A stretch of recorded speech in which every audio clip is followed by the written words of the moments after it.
ஓவியா 2026 சட்டமன்ற தேர்தல் ரிசல்ட்டுக்கு பிறகு அதிமுகவில் பல்வேறு குழப்பங்கள் ஏற்பட்டு வந்தது. எடப்பாடி பழனிசாமி, அதாவது அதிமுக பொதுச்செயலாளர் எடப்பாடி பழனிசாமி ஒரு தரப்பினரும், சண்முகம், முன்னாள் அமைச்சர் சண்முகம், வேலுமணி உள்ளிட்ட ஒரு சிலர் ஒரு தரப்பினரும் இரண்டு தரப்பாக பிரிந்து செயல்பட்டு வந்தனர்.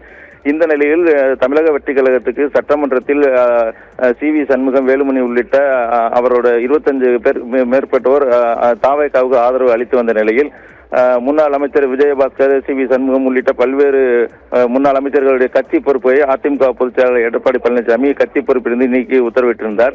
இந்த நிலையில் புதுக்கோட்டை மாவட்ட அதிமுக செயலாளராக பணியாற்றி வந்த முன்னாள் அமைச்சர் விஜயபாஸ்கர் அவரது பொறுப்பும் நீக்கப்பட்டு இருந்தது. இதைத் தொடர்ந்து புதுக்கோட்டை மாவட்டத்திற்கு புதிதாக நியமிக்கப்பட்டுள்ள பழனிவேல் என்பவர் வசம் சாவியை ஒப்படைக்க கோரி ஏற்கனவே தெரிவித்த நிலையில் முன்னாள் அமைச்சர் விஜயபாஸ்கர் தரப்பினர் சாவியை ஒப்படைக்க மறுப்பு தெரிவித்தனர். இதனால் இரண்டு தரப்பினருமே அதிமுக அலுவலகம் போராட்டம்லாம் நடைபெற்று வந்தது.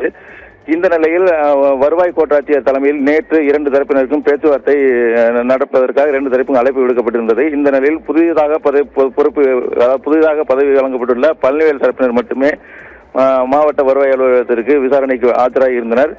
விஜயபாஸ்கர் தரப்பில் ஒரு வழக்கறிஞர் மட்டுமே ஆஜராகியிருந்தனர். விஜயபாஸ்கர் தரப்பில் ஆஜராக வேண்டிய அந்த 6 பேர் யாரெல்லாம் வர வேண்டும் என்று குறிப்பிட்டிருந்தார்களோ அவர்கள் யாரும் வரவில்லை.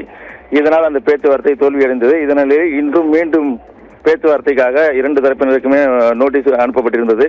இந்த நிலையில் நேற்று இரவு 11 மணி அளவில் விஜயபாஸ்கருடைய ஆதரவாளர்கள் அதிமுக மாவட்ட அலுவலகத்தின் சாவியை நேரடியாக புதிதாக நியமிக்கப்பட்டுள்ள பழனிவேல் என்பவரிடம் அந்த சாவியை ஒப்படைத்தனர். இந்த நிலையில் இன்று காலை 8:30 மணி அளவில் அந்த அலுவலகம் புதிதாக திறக்கப்பட இருக்கிறது. ஓவியா.